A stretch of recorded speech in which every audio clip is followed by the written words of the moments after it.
What a card. What a confusing card. 140 damage with 3 energy, 1 being grass, 1 being fighting. Colorless with the ability to deal damage each turn between checkup.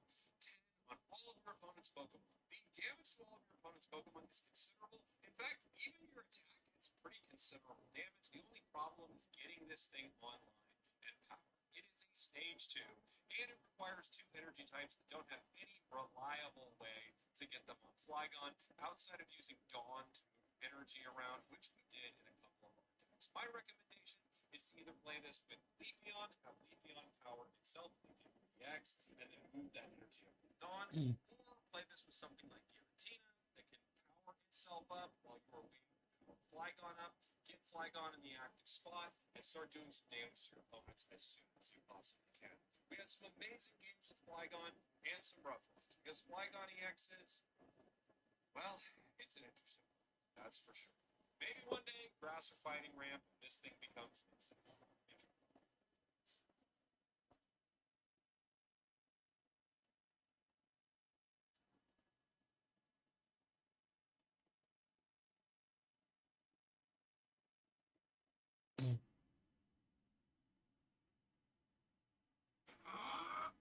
All kind of vying for viability. Which decks are the strongest? It's really difficult to know. But I'm going to do my best to kind of explain this to you guys, but also, give you fair warning as to which decks I think really do have potential as the weeks go on. That being said, this weekend is PMPT number 29, which should be the first really large tournament. There's been a couple, actually, of, So, that being said, don't forget to register for PMPT number 29. Link will be down in the description below. And don't forget to tune into the live stream with of course, our host, Jay Dankist. And I believe Tilly TCG might be hopping on the live stream this weekend. I'm going to hold him to it. Should be exciting, so definitely tune into that. Yeah, it's going to be a good one. But like I said, we just don't know. Like, we know some stuff, but things change so quickly, basically, early on in the season. A lot of information that we do have, so let's talk about it. Perception of the second like we see it a little bit. This is definitely a strong deck and a strong card. Basically, the grass type right now is very well positioned, and I think that it's very important that we categorize grass as a legitimate type of in the metagame. Sceptile's a really good card.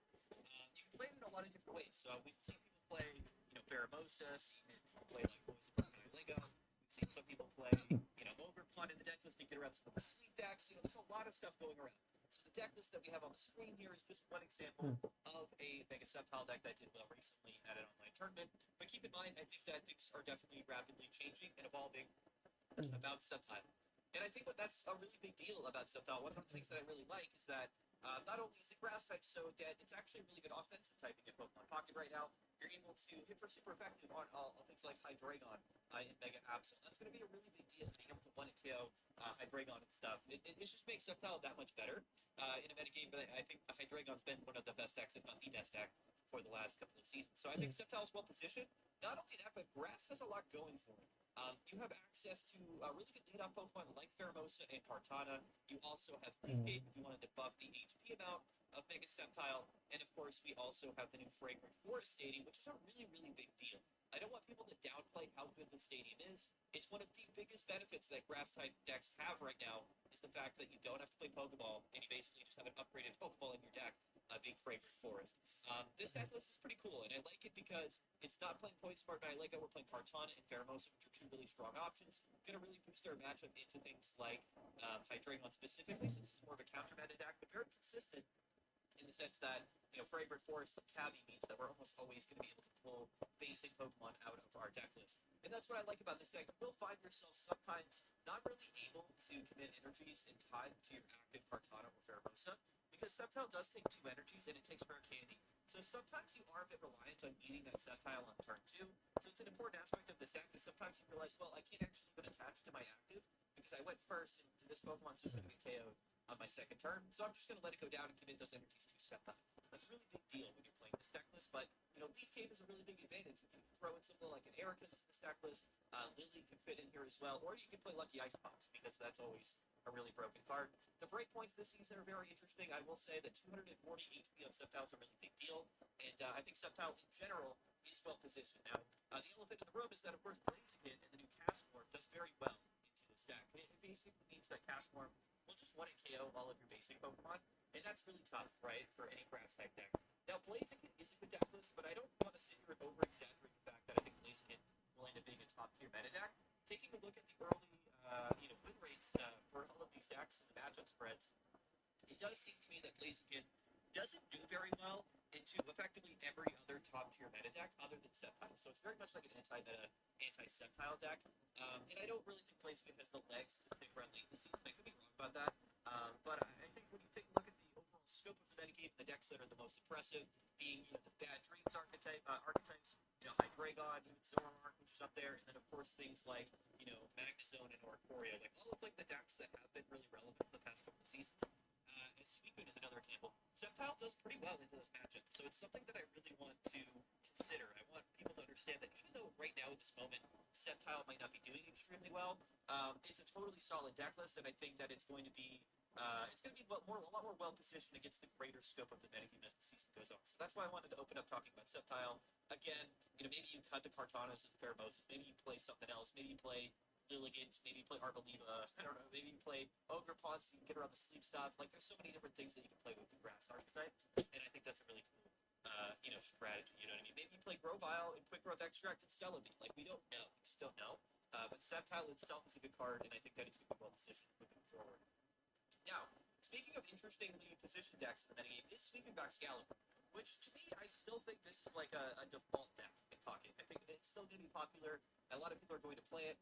One thing that really took me by surprise this early season in the new impacts of the metagame was how much Suicune was affected by these new fighting type buffs. And people might not, I guess, fully understand. So, basically, Suicune is one of the only sort of, basic EX Pokemon that is just in the active always, from the beginning of the game. Like, when you play Suicune, they're going to want this Pokemon in the active from turn 1 all the way up until it gets KO.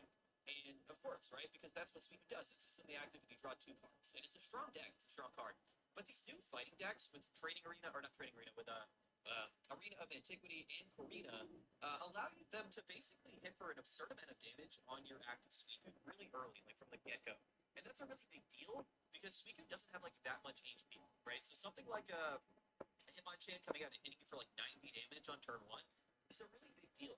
So I honestly think that Suicune struggles right now with any of that fighting package stuff, because it's a basic EX Pokemon. So all of those fighting Pokemon deal at 1, Direct and Celebi, we don't know. A default deck in Pocket. I think it's still going to be popular. A lot of people are going to play it. One thing that really took me by surprise this early season in the impacts of the metagame was how much Suicune was affected by these new fighting type buffs. And people might not, I guess, fully understand. So, basically, Suicune is one of the only sort of, basic EX Pokemon that is just in the active always, from the beginning of the game. When you play Suicune, they're going to want this Pokemon in the active from turn 1 all the way up until it gets KO. And, of course, right, because that's what Suicune does. It's just in the active and you draw 2 cards. And it's a strong deck. It's a strong card. But these new fighting decks with Training Arena, or not Training Arena, with Arena of Antiquity and Korrina, allow them to basically hit for an absurd amount of damage on your active Suicune really early, from the get-go. And that's a really big deal, because Suicune doesn't have, that much HP, right? So something like Hitmonchan coming out and hitting you for 90 damage on turn 1 is a really big deal. So I honestly think that Suicune struggles right now with any of that fighting package stuff, because it's a basic EX Pokemon. So all of those fighting Pokemon deal an absurd amount of damage to Suicune right from the get-go. So Suicune is more of a liability now than it really ever has been, and I think that's a very interesting result of some of these new cards that have been released. Also, things like Sceptile, if you do play Healing in Sceptile, it's always going to be well positioned into Suicune. Suicune has always struggled with those grass type decks that play Healing, because the breakpoints and the margins are very thin for Suicune, right? It doesn't have a ton of HP and it doesn't deal a ton of damage. So if you play a high HP grass type Pokemon and you're playing Healing, you're just always likely to beat Suicune, because that's just the nature of it. All of those grass decks always beat Suicune. So I think that makes Suicune kind of uniquely, maybe not as well positioned as it has been in previous seasons. I think right now it's being propped up by how many people are playing Blaziken and Hydreigon. Suicune Back Excalibur has been kind of one of the only decks ever to have like a real winning matchup into Hydreigon. And that's the other thing is that Sceptile now is like a second meta deck that has a good matchup into Hydreigon. And honestly, if you look at the past 3 seasons, Hydreigon doesn't have really bad matchups into anything other than Suicune and Excalibur. It kind of just beats most mega decks, but Sceptile is kind of the exception to that, and I think that's a big deal. So I wanted to mention Suicune. People are still playing it. It's still doing well. If it wins the tournament this weekend, I don't think anybody should be shocked by that. But I don't feel as confident about Suicune moving forward, like in the late season, as I kind of do, or have in previous seasons. So it's an interesting deck, but it's still good. So we had to highlight it. Next up is going to be one of the bigger surprises, and that is going to be Dark Greninja. So Lucky Egg is a tool card that I just never really thought would see that much play or be that relevant. But it's an incredible tool to draw a lot of cards, especially in Chingling decks. I think that Chingling is still relevant. People are still sleeping on Chingling. I know people, like I always tell people that Chingling Mamá, is ¿me the best oyes? game, and people don't really believe me because of this, all of the ¿Me oyes? daily buff sleep stuff more recently, which, does impact Chingling pretty dramatically. Of course. But I still think Chingling is a winning card. I think that Dark Greninja, I think, is actually the highest delivery deck so far throughout this entire season. And I think Chingling is a big reason for that. I just think that Lucky Egg actually pairs really well with this deck, so I wanted to highlight that little deck in here. But yeah, Dark Greninja has been not only winning tournaments, but has been winning more on average than any other deck this season. And I think a big reason for that is the fact that Greninja and Cyrus is still a broken combo, and Chingling is still massively underrated. I just beat that. When you pair it with Darkrai, I just it beat does that. mean that you can get around other baby I Pokemon just beat very that. easily. And that's just the truth about Chingling. Even if Chingling goes down, you can still get the item lockdown. People don't understand. As long as you're stopping Hydreigon from going Rare Candy Evolution on their second turn, you've already done the job. It doesn't matter if Chingling goes down immediately after that. You stop your opponent from popping off and outpacing you, and that's a big enough field where I think Chingling makes a lot of sense. Lucky Egg, unfortunately, doesn't work. I don't think if you go down to status conditions. It's Pokemon's cards attached to not get like damage yet. So if you go down to like Nightmare Aura Ping or Darkrai Ping or Poison or anything, or Rocky Helmet damage, this Lucky Egg won't pop, so it's a little bit suspect, but it is still a really good card in this deck to draw extra cards. So I really like it. I really slept on deck. I genuinely think Chingling is really good. What's unfortunate is that hand disruption cards like Mars and Red Card are like the 25th, 23rd decks in people's decks right now. So they're not really seeing any play, and that's what's kind of tough about Chingling, is that it loves hand disruption, and there's just not much room in the game for hand disruption right now. But don't sleep on Chingling. I'm going to tell you this till the day I die. Dark Greninja, incredibly well positioned. Chingling still one of the best cards in the entire game. And even though it might seem like there's a lot of stuff in the game that really disrupts Chingling, believe me, it's a really good card. You're also going to get Riolis for weaknesses and stuff like that. Don't sleep on Chingling. Stop sleeping on it. I don't want to hear the comments. I don't want to hear you guys say that Chingling's not that good. Because trust me, it's good. Any deck playing Chingling right now is going to have a high win rate.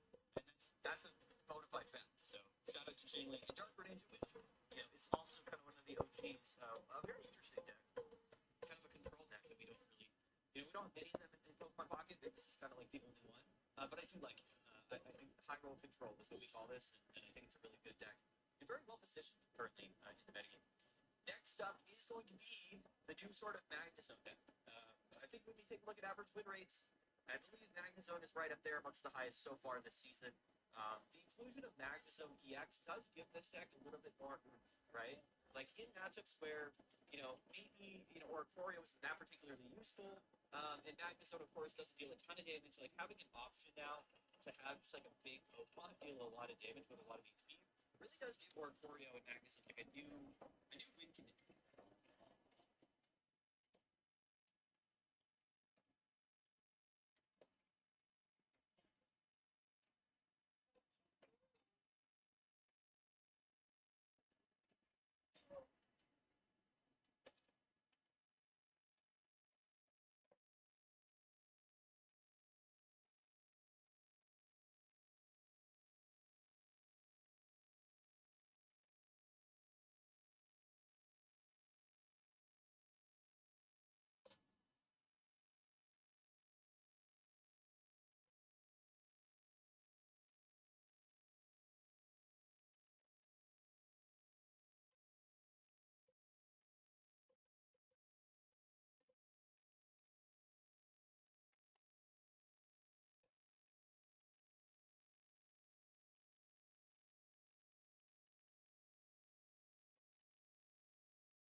No.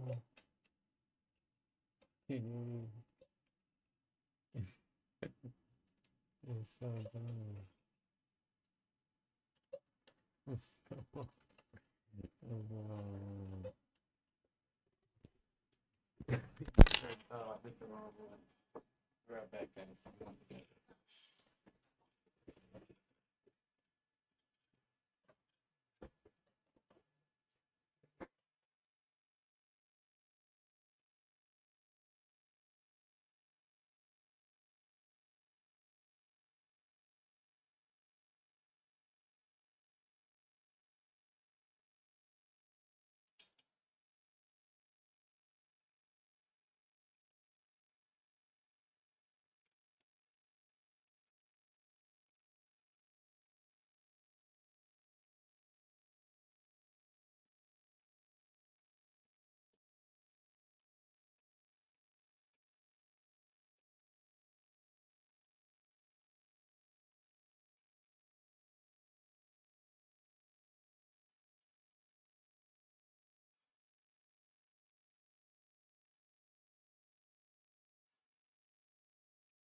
This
one will do.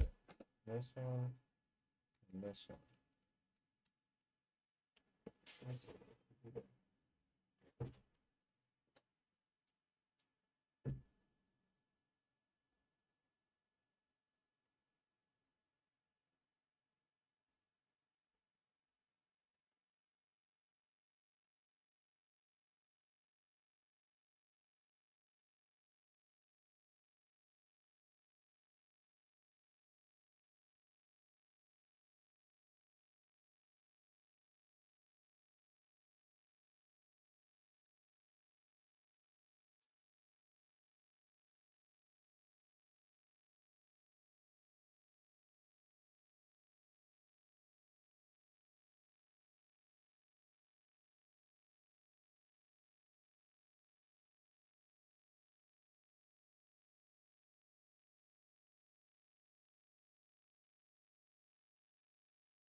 Okay.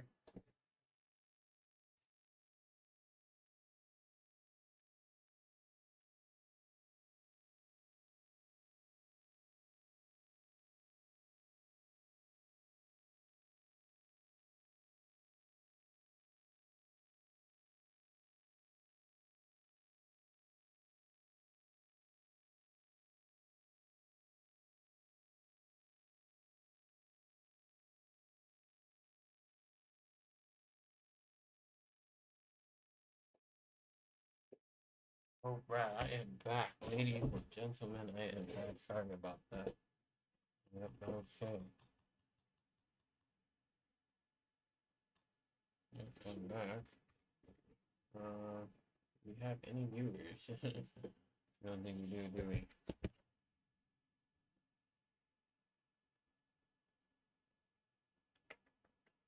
So,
good.